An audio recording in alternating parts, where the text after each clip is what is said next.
رب. اور پھر رکوع میں جا کر کیا کہہ رہا ہے؟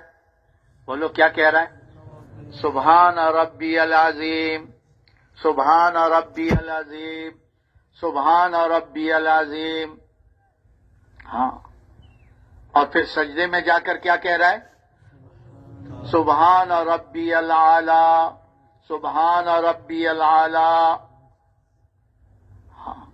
اور پہلے اور پھر سورت جو ملا رہا ہے سورہ فاتحہ کے ساتھ، قرآن پاک میں آپ دیکھ لیں کئی صورتوں میں اللہ پاک نے اپنی ربوبیت کو بیان کیا ہے. رب رب رب رب رب.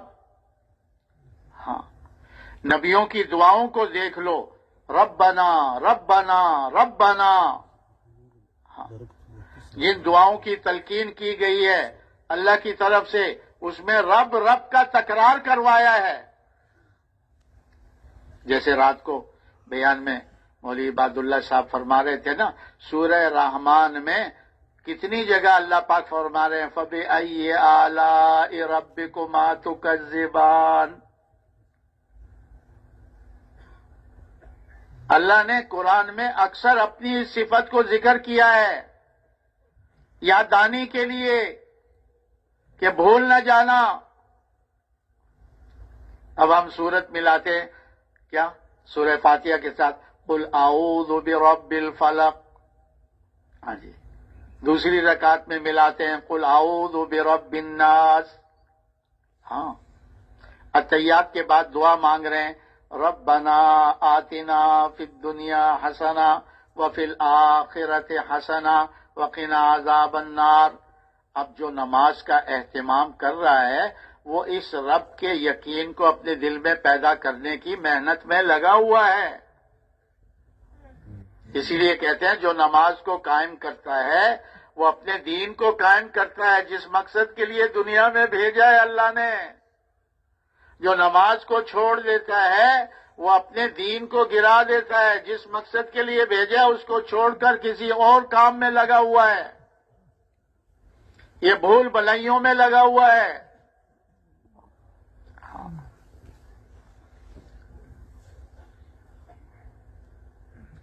تو یہ اللہ نے جو احکامات دیے ہیں یہ اسی کی تیاری ہے. روزہ اسی کی تیاری ہے کہ رب نے حکم دیا یہ نہ کھاؤ، اس وقت سے اس وقت تک نہ پیو. ہاں. کس نے حکم دیا ہے؟ اللہ نے کہا ہے میرے لیے روزہ رکھو، روزہ میرے لیے ہے اور اس روزے کا بدلہ میں تم کو دوں گا. روزے داروں کے لیے جنت کا ایک دروازہ مخصوص ہوگا، باب الریان، جس سے وہ داخل ہوں گے. یہ جو روح ہے نا انسان کی جس جسم میں ڈالی گئی ہے اس کے اندر اللہ نے نفس بھی رکھا ہوا ہے. جب نفس قابو میں رہتا ہے تو پھر روح پرواز پر ہوتی ہے اللہ کی طرف، اللہ کے دین کی طرف، آخرت کی طرف. اور جب روح مغلوب ہو جاتی ہے اور نفس غالب ہو جاتا ہے پھر آدمی اس مٹی گارے کی طرف، مٹی گارے کی طرف، دنیا دنیا اسی میں.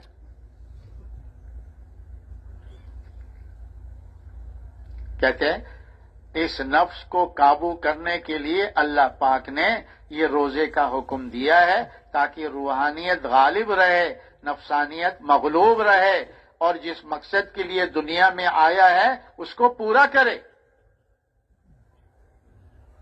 کہتے روح کی مثال سوار کی ہے اور اس جسم کی مثال، نفس کی مثال سواری کی ہے. جب سوار مضبوط ہوتا ہے تو سواری کو جہاں لے جانا چاہے لے جاتا ہے. ہاں. اللہ کی طرف لے جانا اس کے لیے آسان ہوتا ہے، آخرت کی طرف لے جانا اس کے لیے آسان ہوتا ہے. اور جب یہ سواری زیادہ تکڑی ہو اور سوار بیچارہ کمزور ہو تو یہ سواری اس کو کہیں نہ کہیں اچھل کود کر کے کسی کھڈے میں گرا دیتی ہے. کہتے ہیں جب نفس کو اللہ پاک نے پیدا فرمایا اور اس سے پوچھا تو کون میں کون، تو نفس نے کہا تو ہے میں ہوں۔ اللہ پاک نے جہنم کے گرم عذاب میں داخل کر دیا اور ایک زمانے کے بعد نکالا، پھر پوچھا تو کون میں کون، کہا تو ہے میں ہوں۔ اللہ نے جہنم کے ٹھنڈے عذاب میں زمہریر میں ڈال دیا، برف ٹھنڈے عذاب میں۔ ایک زمانے کے بعد نکالا، پوچھا اب بتا تو کون میں کون، کہا تو ہے میں ہوں۔ اللہ نے بھوک کو مسلط کر دیا، کچھ عرصہ بھوکا رہا تو کہنے لگا تو ہی تو ہے، میں کچھ نہیں۔ یہ جو اللہ نے روزے کا حکم دیا ہے اس میں یہ حکمت ہے کہ روحانیت غالب ہو۔ اسی لیے رمضان میں اللہ پاک نے نماز کی تعداد بھی بڑھا دی، ذکر کے لیے بھی بتا دیا، ہاں قرآن کی تلاوت کے لیے بھی بتا دیا، اعمال زیادہ کر دیے تاکہ سال بھر کے لیے یہ مہینہ بھر ایسے روحانیت میں چلے کہ یہ نفس قابو میں رہے، اس کو کہیں جھٹکے مٹکے میں کھڈے مڈے میں نہ گرا دے۔ جی ہاں، تو بھوک سے نفس قابو میں آتا ہے۔ دیکھو نفس امارہ ہے، جب اس پہ محنت کی جاتی ہے تو لوامے پر آ جاتا ہے، کچھ کرنے لگ جاتا ہے اس طرف، اللہ کی طرف، آخرت کی طرف، ہاں کچھ یہاں بھی کچھ وہاں بھی۔ پھر جب نفس مطمئنہ بن جاتا ہے، مطمئن ہو جاتا ہے اللہ ہی اللہ ہے، باقی سارا دھوکہ ہے،